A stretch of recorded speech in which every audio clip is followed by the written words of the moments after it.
Dr. Ehrenfeld, COVID-19 has underscored numerous disparities in our society. We see it disproportionately affecting vulnerable populations, including the LGBTQ community. And stepping back, can you help me and our listeners understand the health issues faced by the LGBTQ community before the pandemic? And then after that, let's come to the pandemic. Sure. So thanks for the question. LGBTQ people are at higher risk of certain conditions, have less access to healthcare, have worse health outcomes. And you can think about the disparities in behavioral health, physical health, and access to care. We know behavioral health, LGBT people have higher risk of suicide, alcohol, tobacco, substance use and abuse. On the physical health side, LGBT people are more likely to rate their health as poor, report more chronic conditions. We know that lesbian, bisexual women have higher rates of breast cancer. LGBT people have higher rates of HPV infections, higher rates of cervical cancer, and gay and bisexual men have higher rates of anal cancer. And certainly, no shock, gay and bisexual men continue to be more likely to have HIV/AIDS. On the access side, LGBT people have less access to health care, less likely to have health insurance, less likely to fill prescriptions, more likely to use the emergency room for care, more likely to delay care, and unfortunately continue to often be refused healthcare services or even be harassed by providers. Now, when I think about the impact of the pandemic, a lot of people have lost their jobs, and particularly in the LGBTQ community, I've got lots of patients who are struggling to maintain a place to live and get access to food, let alone healthcare. And, a lot of people are feeling isolated right now, right? We're all sort of cooped up more than ever, especially in the LGBTQ community, where there's often been this sort of pronounced isolation at baseline just because of, historic discrimination and those kinds of things. And unfortunately, we're even starting to see now during the pandemic an unfortunate rise in substance use and abuse in some parts of the country. We do a survey every couple of years in Nashville, a community well-being survey.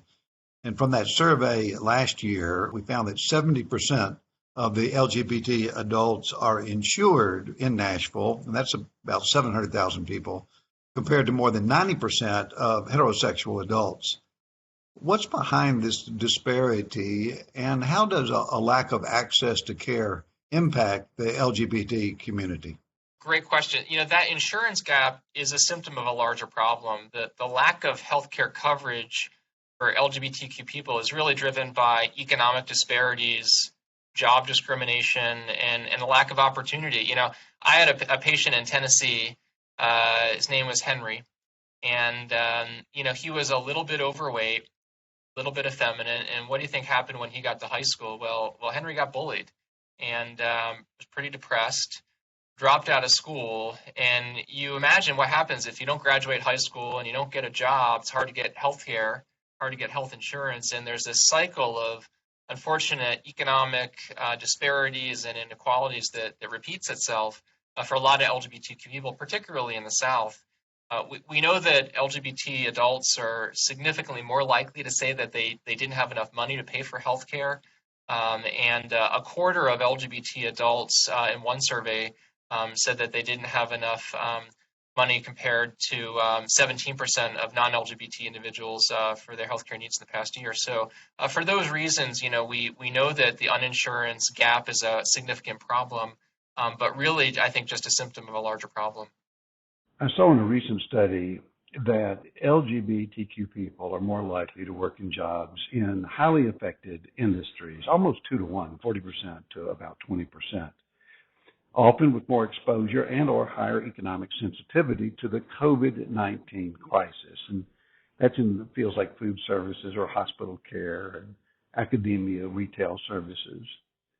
How are such workplace disparities impacting health and financial conditions for LGBTQ people? We know that, like many underserved communities, LGBTQ people are being disproportionately impacted by COVID-19. And unfortunately, because data collection hasn't been standardized, we're only now starting to scratch the surface of what's kind of happening across the country.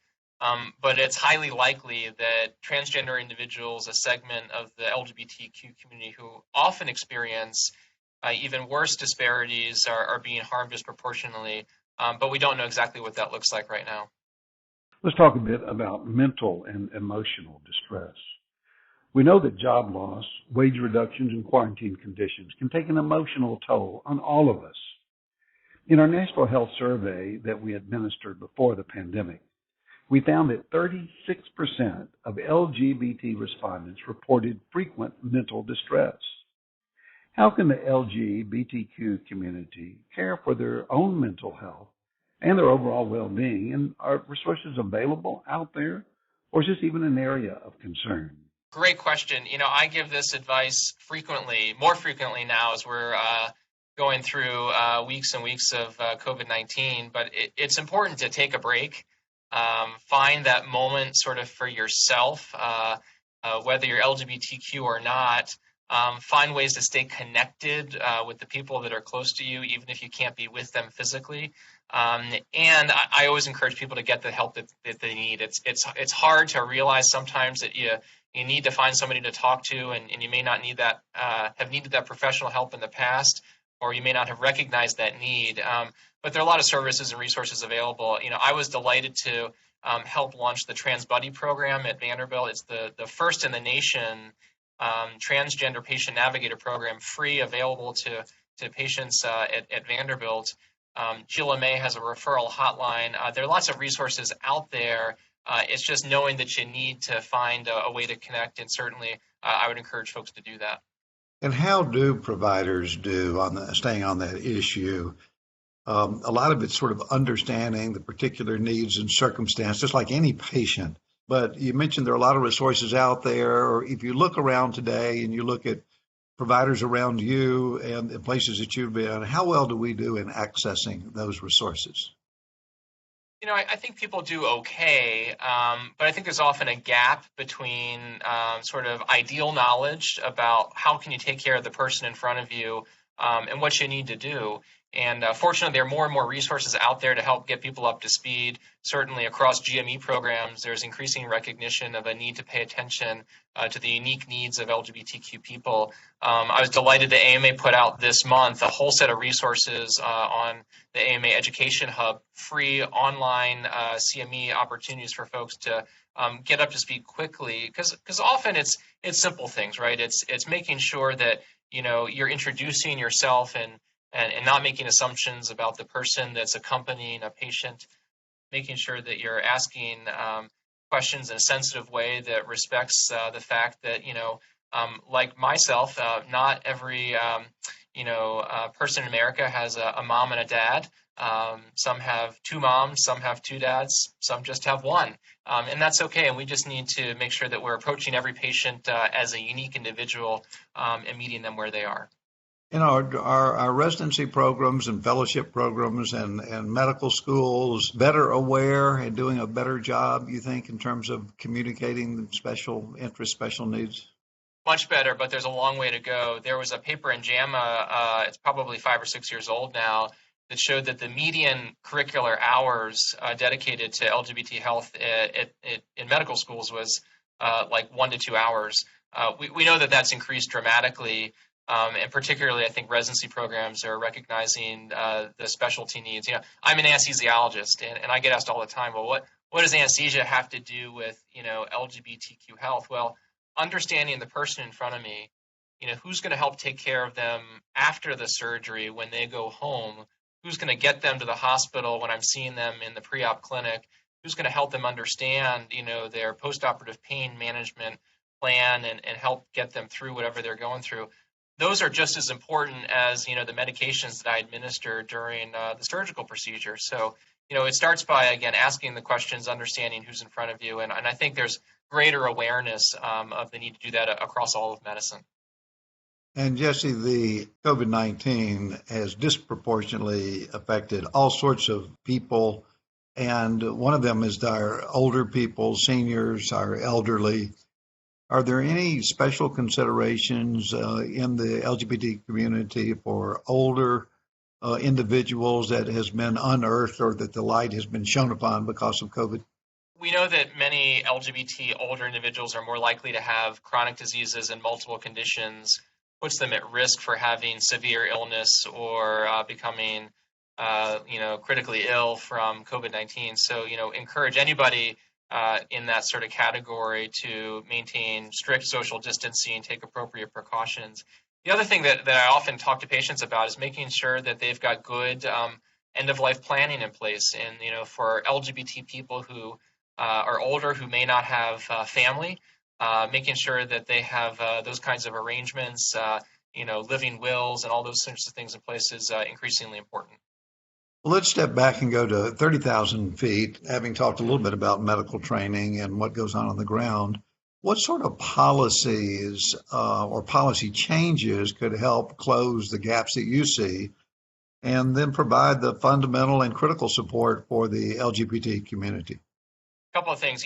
We still see, as you mentioned from the survey, huge gaps in coverage. And so, I don't support Medicare for all, but I do support getting coverage to every person in America, and finding a vehicle policy perspective that can do that in a way that is equitable and can reduce some of the disparities is an important policy issue. And also, we've talked about education and training. There are no standards or requirements at the GME level, but there probably ought to be. Thinking about the policies and the effect of COVID, back a couple of months ago now, March 18th, CMS, the Centers for Medicare and Medicaid, announced that all elective surgeries and all non-essential procedures should be delayed during the pandemic, and that policy went into effect. And I guess it leads me to ask, gender-affirming surgeries were technically labeled as elective or non-essential and were therefore put on hold. How did that play out, and is that label accurate? Yeah, so that language describing this care is unfortunately misleading.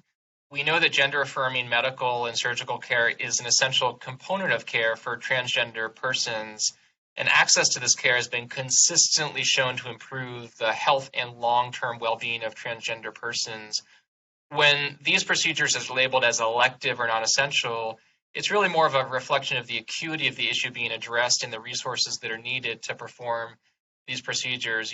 There's certainly some gender-affirming surgeries that require ventilator support or blood products, which have been in demand and short supply. A lot of those were postponed to ensure that resources were available for people with severe COVID-19, and that's not potentially an inappropriate thing. Just recently, on June 12th, the Trump administration finalized a rule that would remove non-discrimination protections for LGBTQ people when it comes to health care and to health insurance. What, if that does take place, it looks like it will because of the president's leadership on it, what is the likely impact of this action? Great question. The big news this week is not just that action by the administration at HHS, but really the Supreme Court decision. And as you probably know, there were 3 cases decided on Monday. In 2 of them, gay men were fired, and 1, a transgender woman, was fired. And the law issues Title VII of the Civil Rights Act of 1964, which prohibits discrimination because of sex. And what the Supreme Court ruled this week is that sex discrimination includes discrimination against someone because of their gender identity or sexual orientation. So what the Supreme Court has said is that firings based on LGBT status violate federal law. That is a significant change for LGBT people. Now, let's go back to Friday, your question. The rule from HHS stripped language that provided explicit protection for LGBTQ people against discrimination in healthcare.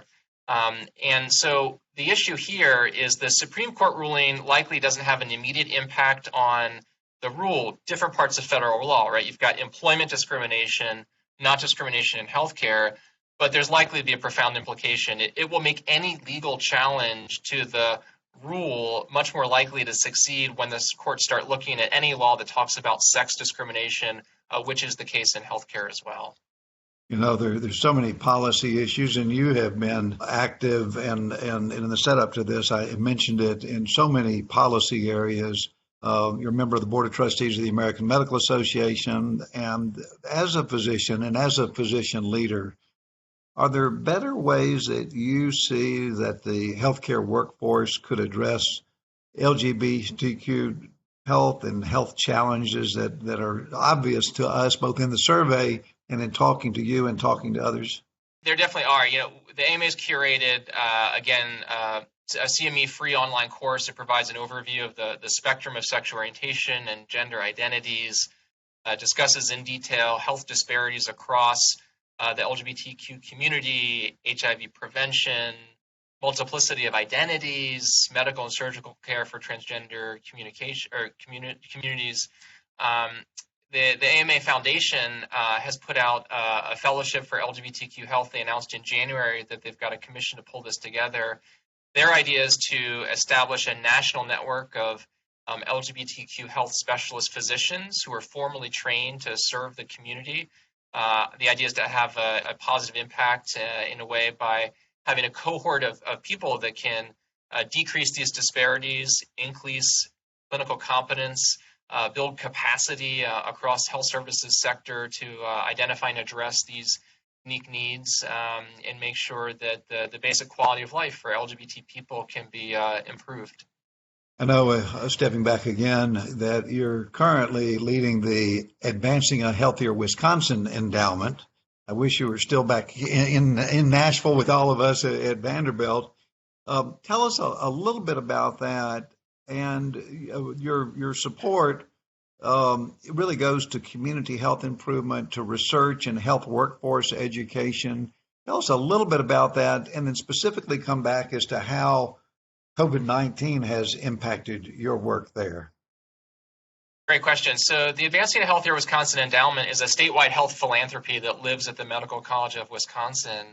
And it's been interesting. COVID-19 has impacted, obviously, what we're doing and what we're funding. And in late March, we created a rapid response funding opportunity for our partners across the state. And we consolidated a process that typically takes 6 months to a year to get funds out the door in a matter of weeks.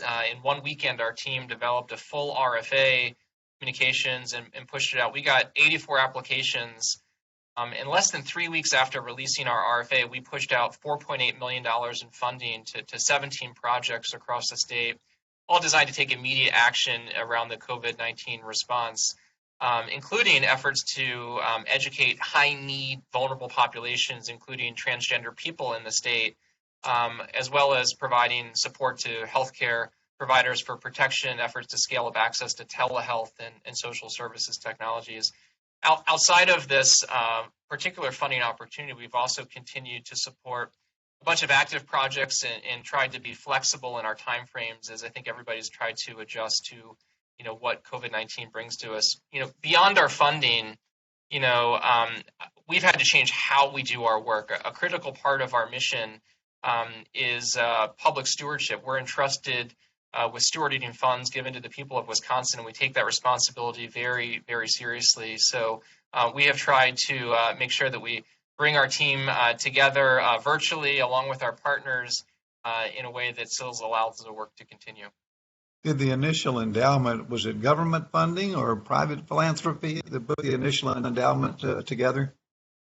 The endowment was a generous gift when Blue Cross Blue Shield converted to a for-profit company roughly 20 years ago. In Wisconsin, those funds were split between the two medical schools, and each medical school now has a perpetual endowment. Since 2004, Advancing a Healthier Wisconsin has invested about $250 million from the proceeds of the funds.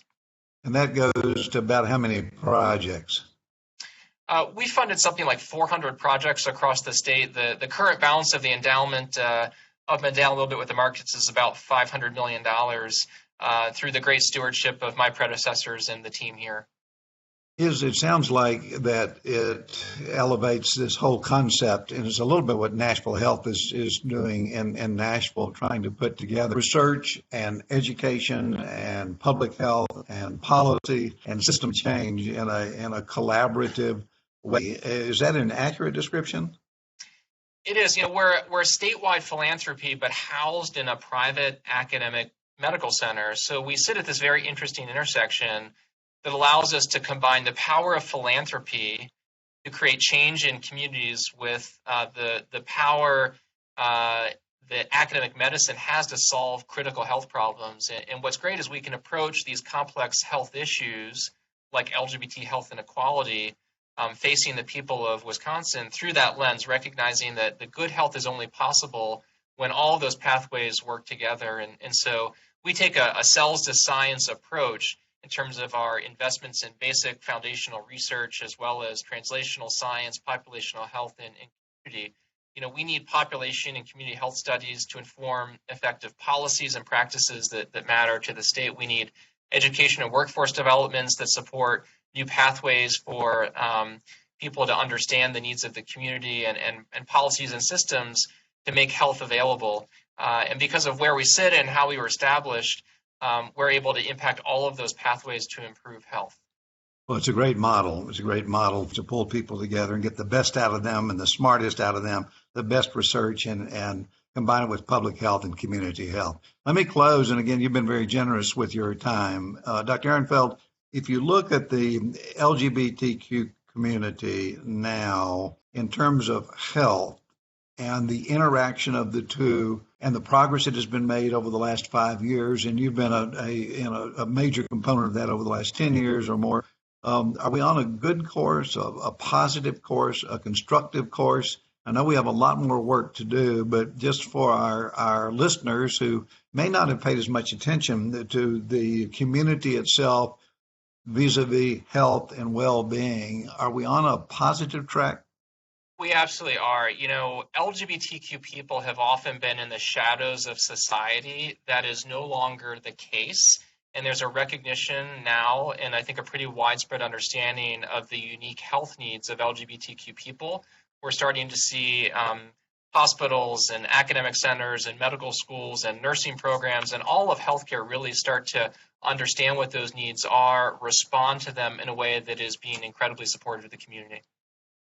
Dr. Ehrenfeld, thank you so much for being with us today and sharing your knowledge and information and experience.